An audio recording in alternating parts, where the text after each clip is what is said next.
Greetings in Christ. I'm so glad you're going to take back Lent with me today. So today is Tuesday, day 30. Let's get started. Saturday was weird.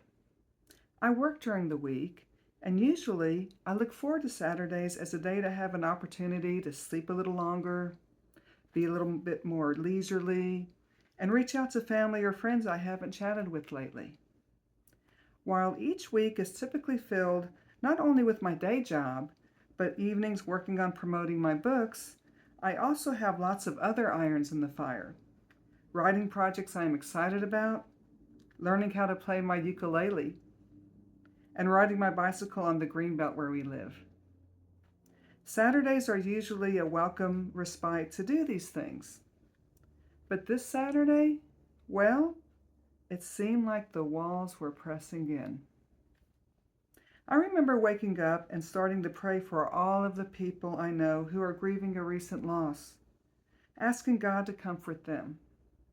Many of the people on the list had a loved one struck down by COVID-19 or died unexpectedly, all of them gone too soon. I think what finally got to me was the length of the list. I stopped before I got through them all and cried out, "Why so many, Lord? It's too much to bear." The world has been chaotic for so long. The day seemed unbearable. Peace was elusive. I never did get my peace back that day. But when I woke up Sunday, I made a conscious decision. I needed to do something different. It's okay to have the occasional bad day and not feel guilty about it, but not to stay there.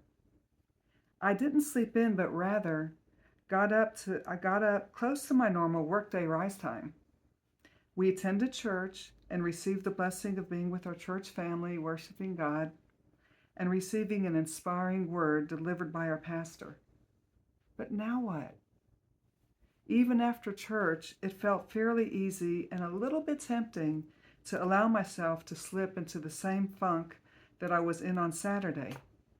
But I refused. So, what could I do to choose joy instead of despair? This was very uncomfortable for me. Usually, I don't feel the pangs of depression. Sadness, yes.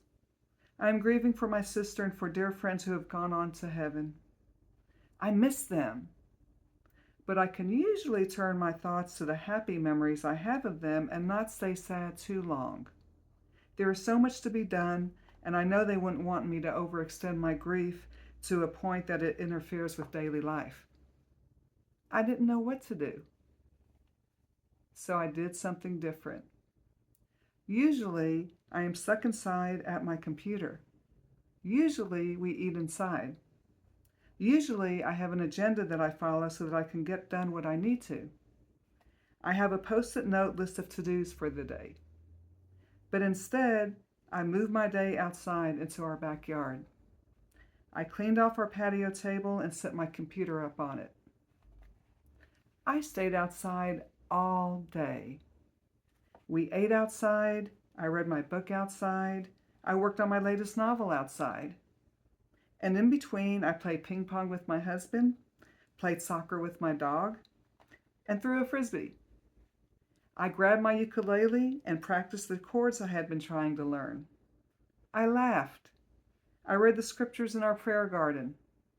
I watched the birds. I sang spontaneously. I reflected on how blessed we are.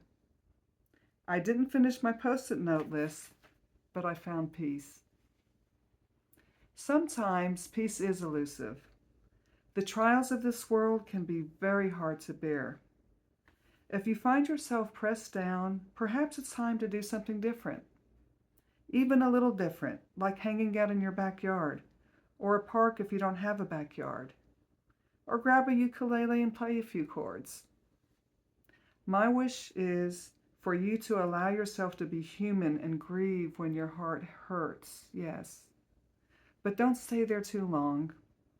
There is still much beauty around us, even in despair. God is still working on our behalf, even when it is hard to see, and He grieves with us. One last image comes to mind as I write this. A picture of light, even in the darkness. A video I watched of playful guards at the Ukraine-Slovakia border helping refugee families with their belongings, and the infectious laughter of the children as they spread joy even in desperate circumstances. There is always light, and it will overcome. So today's activity, part of our Lenten journey is acknowledging that we live in a broken world, but we should never forget the hope we have in Jesus. Matthew 5:14 through 16 tells us, "You are the light of the world. A town built on a hill cannot be hidden. Neither do people light a lamp and put it under a bowl. Instead, they put it on its stand and it gives light to everyone in the house. In the same way, let your light shine before others, that they may see your good deeds and glorify your Father in heaven." Let your light shine today. How can you be like those guards and be intentional about bringing someone else joy in difficult circumstances? It can be as simple as reaching out to someone who has recently experienced a loss. Invite them to lunch or bring them a plate of cookies. Show them they are not alone in the world. Simple actions can bring great comfort. Thank you so much for sharing your day with me today and taking back Lent together. God bless you, and I'll see you tomorrow.